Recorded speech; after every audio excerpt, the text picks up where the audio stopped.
Hello everyone, this is Manju Mongia. Today we will do class 8 subject maths chapter 8 comparing quantities exercise 8.1 question number first. Question number first है हमारे पास a man got a 10% increase in his salary. If his new salary is rupees 1,54,000, find his original salary. अब यहाँ पे देखो increase कितना है उसकी salary में, तो यहाँ पे हम इंफॉर्मेशन जो गिवन है क्वेश्चन में पहले वो लिख लेते हैं, ठीक है। इंक्रीज सैलरी कितनी है हमारे पास 10%, न्यू सैलरी ₹1,54,000, ठीक है। अब हमें क्या फाइंड करना है, फाइंड हिज ओरिजिनल सैलरी,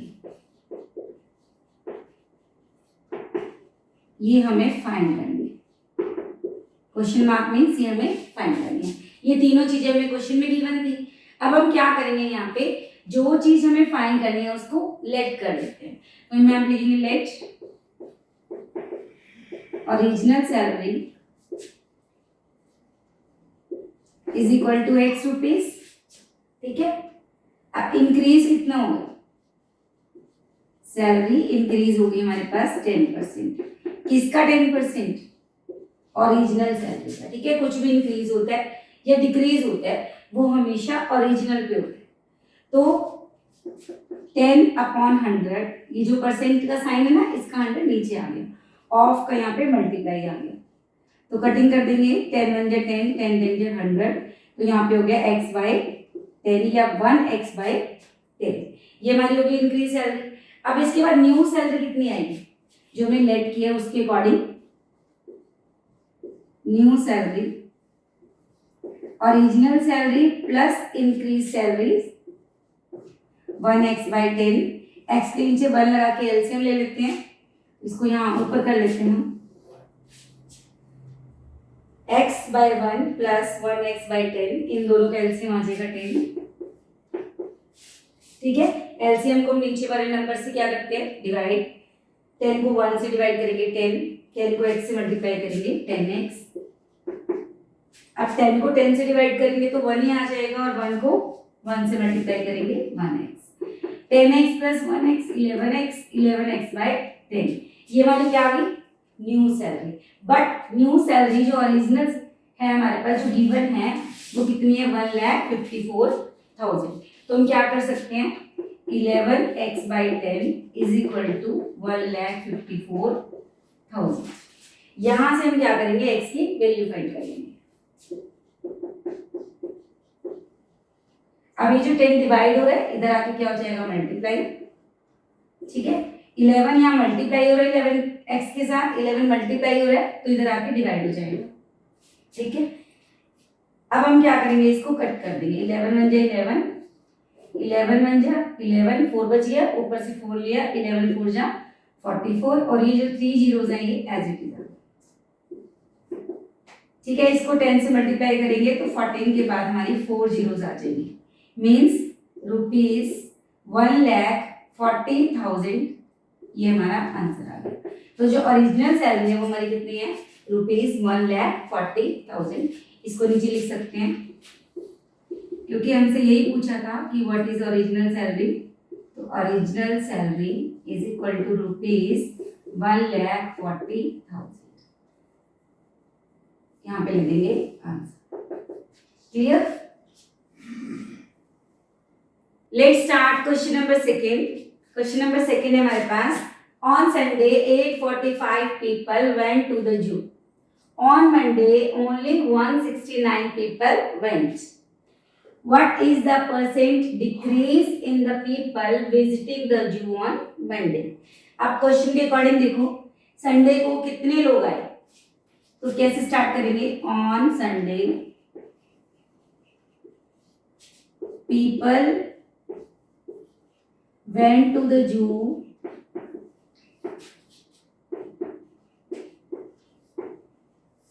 कितने लोग गए संडे को जू में, 845, और मंडे को कितने लोग गए, 169। तो नीचे लिख देंगे on Monday people went to the zoo कितने हैं 169। अब वो क्या कह रहे हैं what is the percent decrease in the people visiting the zoo on Monday. Sunday की तुलना में मंडे को कितने लोग कम गए, कितने कम लोग गए। तो यहाँ पे हम क्या कर देंगे डिक्रीज पीपल, हमें ये निकालना है कि कितने कम लोग गए।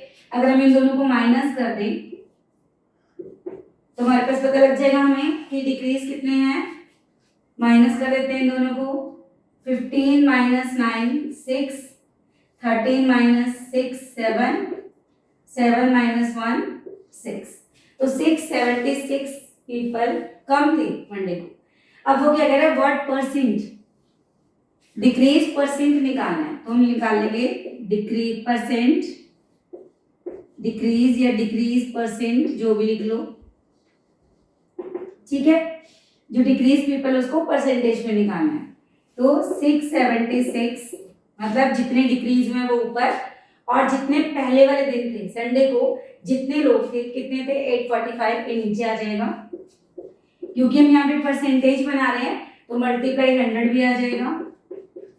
कट कर देंगे 5 2 10 और ये 0 बच गई यहाँ आ गई। इसको भी 5 से कट कर देते हैं, 5 1 जा 5, 5 6 जा 30, 5 9 जा 45। अब 13 का स्क्वायर है 169, अगर हम इसको 13 से कट करें 13 1 जा 13, 13 3 जा 39। ये भी देखो 13 से कटेगा, 13 5 जा 65, यहाँ पे बच गया 2 6, 13 2 जा 26। तो 13 से कट के इसको 52 आ गया। अब 13 1 जा 13, 13 4 जा 52, ठीक है। 4 मल्टीप्लाई 20 तो हमारे पास आंसर कितना आ गया 80%। What percent decrease in the people visiting the zoo, तो कितने परसेंट आ गए हमारे पास 80%, that is answer. Let's start question number third. Question number third है हमारे पास, a shopkeeper buys 80 articles for ₹2400 and sells them for a profit of 16%. Find the selling price of one article. एक article का हमें selling price बताना है। यहाँ पे कॉस्ट प्राइस ऑफ 80 आर्टिकल्स कितना दिया ₹2400। तो लेट्स स्टार्ट, क्या लिखेंगे cost price of 80 articles is equal to ₹2400। अब यहां से हम क्या करेंगे वन आर्टिकल का कॉस्ट प्राइस निकालेंगे। तो cost price of one article कैसे निकालेंगे 2400 डिवाइड बाय 80। 80 का प्राइस कितना है 2400, तो वन का कितना होगा 2400 बाय 80। कट कर देते हैं, 0 से 0 कट गई, 8 1 जा 8, 8 3 जा 24। तो कितना आ गया हमारे पास ₹30। ये हमारे पास क्या आ गया cost price of one article. इसके ऊपर प्रॉफिट कितना है 16%। अब हमें बताना है कि उसका सेलिंग प्राइस कितना है एक आर्टिकल का। तो जो प्रॉफिट होता है या हमें लॉस होता है दोनों कॉस्ट प्राइस के ऊपर होते हैं। अगर दोनों कॉस्ट प्राइस के ऊपर बेस होते हैं तो हम यहाँ क्या लिखेंगे profit is equal to 16% of CP, 16/100 into CP. तो कितना है कॉस्ट प्राइस ₹30, क्योंकि हम एक आर्टिकल का निकाल रहे हैं। अब यहाँ पे देखो 0 से 0 कट गया, 2 5 जा 10, 2 8 जा 16, 8 3 जा 24, 24 बाय 5, 24 को 5 से डिवाइड करेंगे हम तो कितना आ जाएगा 5 4 जा 20, ठीक है। अब 4 बचा, 0 लिया हमने ऊपर पॉइंट लगा के, 5 8 जा 40। तो पीछे हम 0 लगा सकते हैं, क्यों क्योंकि ये रुपीस में है। तो ₹4.80 प्रॉफिट लिया उसने। उसके बाद वो क्या कह रहे find the selling price of one article. हमारे पास कॉस्ट प्राइस आ गया, प्रॉफिट आ गया, अब हमने क्या निकालना है selling price of one article, ठीक है।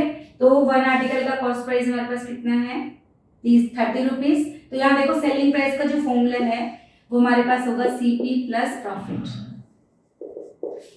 कॉस्ट प्राइस है हमारे पास 30 रुपीज और प्रॉफिट है हमारे पास 4 रुपीज 80 पैसे 4.80।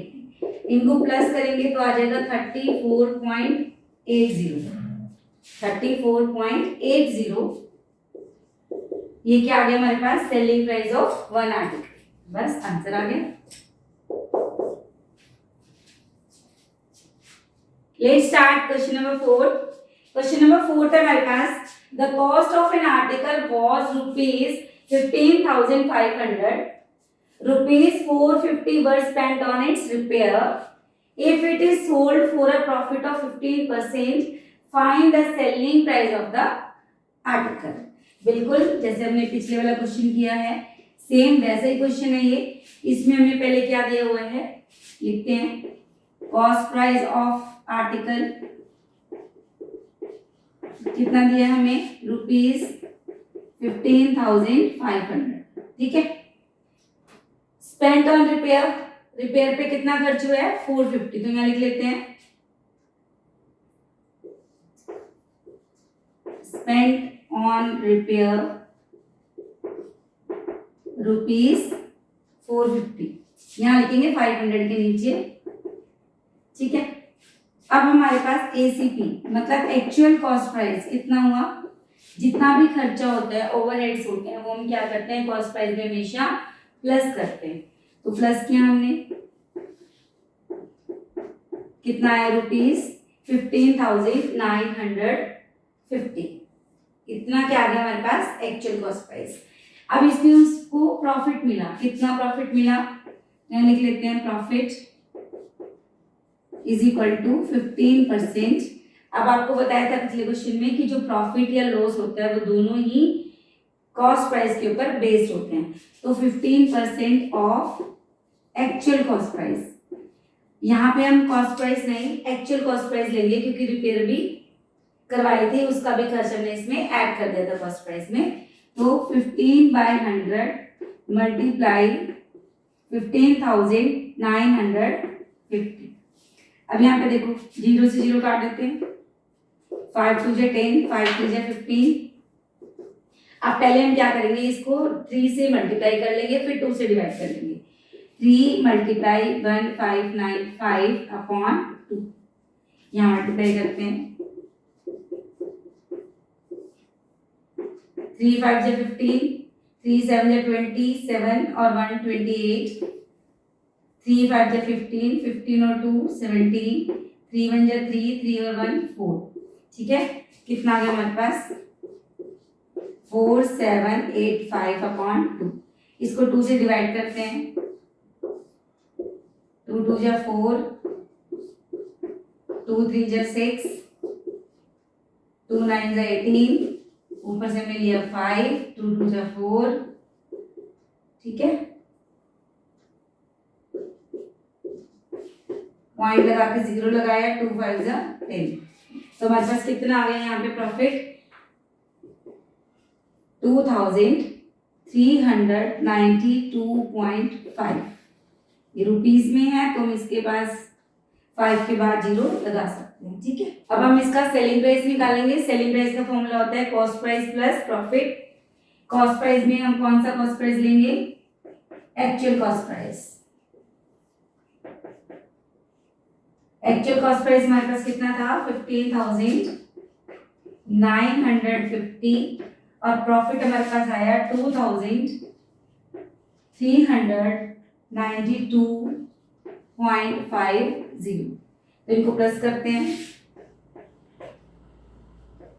तो इनको प्लस करके हमारे पास आया ₹18,342.50। यह आ गया हमारे पास selling price of the article. Question number 5। Question number 5 है हमारे पास, a VCR and TV were bought for ₹8,000 each. The shopkeeper made a loss of 4% on the VCR and a profit of 8% on the TV. Find the gain or loss percent on the whole transaction. Question के according वो क्या कह रहे हैं कि यहाँ पे एक शॉपकीपर जो है वीसीआर भी 8000 में लेते हैं और टीवी भी 8000 में लेते हैं, मतलब दोनों का कॉस्ट जो है वो सेम है। शॉपकीपर को वीसीआर पे क्या होता है, उसको 4% का लॉस होता है और टीवी के ऊपर उसको 8% का प्रॉफिट हो जाता है। अब हमें ये बताना है कि इस पूरे ट्रांजेक्शन में उसको लॉस होता है या गेन होता है, और इन दोनों को भी हमने क्या निकालना है, इसको परसेंट में निकालना है। अगर लॉस होता है तो लॉस परसेंट फाइंड करना है, गेन होता है तो गेन परसेंट फाइंड करना है। तो लेट्स स्टार्ट। इसके दो पार्ट बनेंगे हमारे पास। First, cost price of VCR, CP of VCR कितना हमारे पास, ₹8000। वीसीआर के ऊपर उसको क्या होता है, लॉस, कितने का लॉस होता है, 4% ऑफ सीपी, 4/100 इंटू 8000 कितना हो गया, ₹320। ठीक है, ये भी हमारा रुपीज का साइन होता है। अब इसका सेलिंग प्राइस कितना हुआ, कॉस्ट प्राइस और लॉस। अब यहाँ पे याद रखो, लॉस हमें तब होता है जब हमारा सेलिंग प्राइस कम होता है, तो इसको कम करने के लिए हमें क्या करना पड़ेगा, कॉस्ट प्राइस में से लॉस को माइनस करना पड़ेगा। कॉस्ट प्राइस कितना हमारे पास 8000 और लॉस है 320, दोनों को माइनस कर लेते हैं। 0 माइनस 0 0, यहाँ पे 10 10 माइनस 2 8, फिर यहाँ पे 9 बच गया, 9 माइनस 3 6, ये हमारे पास सेलिंग प्राइस आ गया वीसीआर का 7680 रुपीज। इसको साइड में आप अलग से भी माइनस करके देख सकते हो।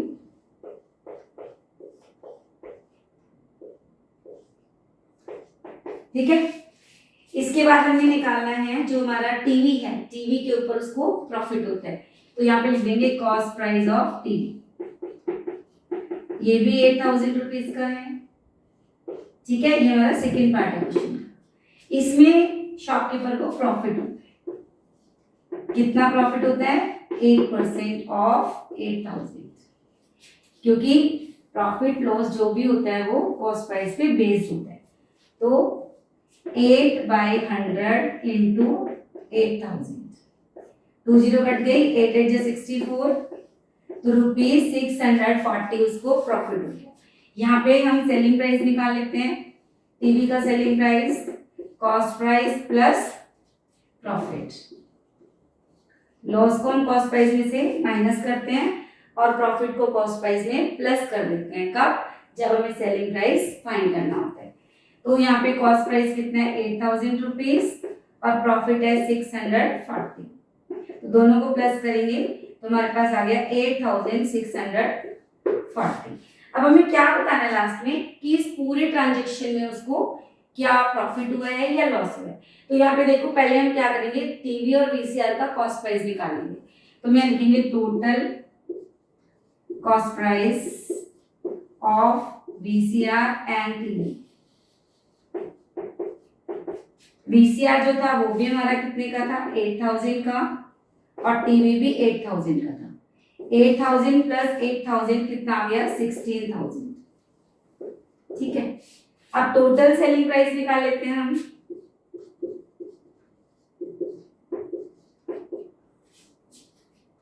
वीसीआर का सेलिंग प्राइस था 7680 और टीवी का सेलिंग प्राइस था हमारे पास 8640। इन दोनों को प्लस कर लेंगे, 0 4 प्लस 8 12, यहाँ पे आ गया 7 7 प्लस 6 13, 9 प्लस 7 16, तो 16320 रुपीज ये हमारे पास क्या आता है, total selling price. Cost price है 16000, सेलिंग प्राइस है हमारे पास 16320। अब यहाँ पे बताओ, सेलिंग प्राइस ज्यादा है ना, तो सेलिंग प्राइस ज्यादा है तो हमें क्या होता है, प्रॉफिट हो जाता है। तो इसको हम इधर लिख लेते हैं। Let's see, total selling price greater है हमारा टोटल कॉस्ट प्राइस से, तो हमें क्या हो गया, प्रॉफिट। प्रॉफिट का formula total selling price minus total cost price. Selling price हमारे पास कितना है, ₹16,320, कॉस्ट प्राइस है 16,000 रुपीज, दोनों को माइनस करेंगे तो कितना आ गया ₹320। अब हमारे पास होल ट्रांजेक्शन में पूरे लेन देन में इतना प्रॉफिट हुआ है 320, बट इसका हमने क्या निकालना है, परसेंट। प्रॉफिट हुआ है तो प्रॉफिट परसेंट निकालेंगे। प्रॉफिट परसेंट का formula profit upon CP into 100। Profit हुआ है 320। यहाँ पे सीपी में क्या करेंगे हम, टोटल कॉस्ट प्राइस निकालेंगे। टोटल कॉस्ट प्राइस लिखेंगे यहाँ पे। टोटल कॉस्ट प्राइस हमारे पास कितना है, 16,000, क्योंकि टीवी और वीसीआर दोनों का कॉस्ट प्राइस लिखना है। तो 2 जीरो यहाँ कट गई हमारी, ये 1 जीरो इससे कट गई, 16 1 जा 16, 16 2 जा 32। आंसर आ गया 2%। कितना आंसर आ गया हमारे पास, 2%।